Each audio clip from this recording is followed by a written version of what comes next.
எல்லாம் வல்ல பஞ்சபூத பரம்பொருளை வணங்கிக் கொள்வோம். மகரம் ராசி 2025ஆம் ஆண்டின் புத்தாண்டு பலன்கள். ஆயுள்காரகனாகிய சனி பகவானின் ஆட்சி வீடான மகர ராசி. வரும் மார்ச் மாதம் 29ஆம் தேதி சனி பகவான் 3ஆம் இடம் ஆகிய முயற்சி ஸ்தானத்திற்கு அமர உள்ளார். அடுத்தபடியாக மே மாதம் 14ஆம் தேதி குரு பகவான் உங்கள் ராசிக்கு 5ஆம் இடத்திலிருந்து 6ஆம் இடம் செல்ல இருக்கிறார். அதேபோல் மே மாதம் 18ஆம் தேதி ராகு கேதுக்கள் உங்கள் ராசிக்கு, ராகு 2ஆம் இடத்திலும் கேது பகவான் 8ஆம் இடத்திலும் அமர இருக்கிறார். இதனால் வரை உங்கள் ராசிநாதன் சனி பகவான் 7.5 சனியாக செயல்பட்டு வந்தார்.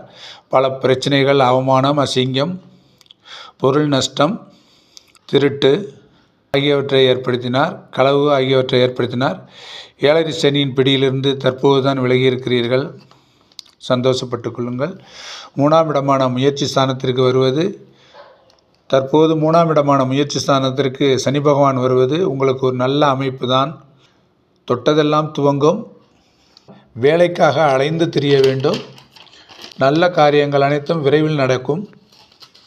வேலையாட்கள் உதவி செய்வார்கள்.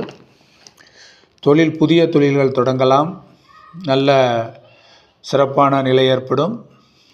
சில நேரங்களில் உங்கள் முயற்சி தோல்வியை தரும்.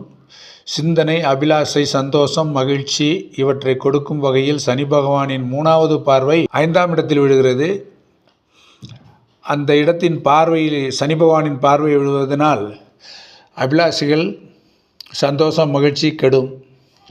சகோதரர்களுக்கிடையே சொத்து வகையில் சலசலப்பு வந்து போகும்.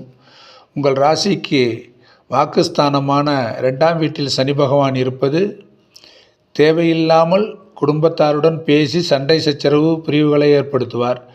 ஆகையால் வார்த்தைகளை அளந்து பேசுங்கள். 8இல் உள்ள கேது உங்களுக்கு வரும் வில்லங்கமான விஷயங்களிலிருந்து காப்பாற்றி தருவார். தனக்காரகன் குரு பகவான் 6இல் மறைந்தாலும் அவர் உங்கள் ராசிக்கு 2ஆம் இடமான தனஸ்தானத்தை பார்ப்பதும், ராகு பகவானை பார்ப்பதும் வீண் பிரச்சனைகளிலும் நோய்களிலிருந்தும் 12ஆம் வீட்டை குரு பகவான் பார்ப்பதால் சுப விரய செலவுகள் ஆகும். வாகனம் வாங்குவது, வீடு கட்டுவது, வெளிநாடு செல்வது, தீர்த்த யாத்திரை போன்ற சுபகாரிய செலவுகள் நடைபெறும்.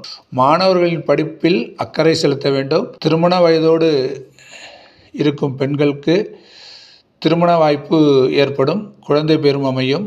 கலைஞர்கள் நல்ல முன்னேற்றம் ஏற்படும். வியாபாரம், ஹார்ட்வேர்ஸ் கம்பெனி, ஆயில் கம்பெனி, தோல் பதனிடும் கம்பெனி, சாயப்பட்டறை வைத்திருப்பவர்களுக்கு இதுவரை முடங்கி கிடந்த தொழில் இம்ப்ரூவ்மெண்ட் ஆகும்.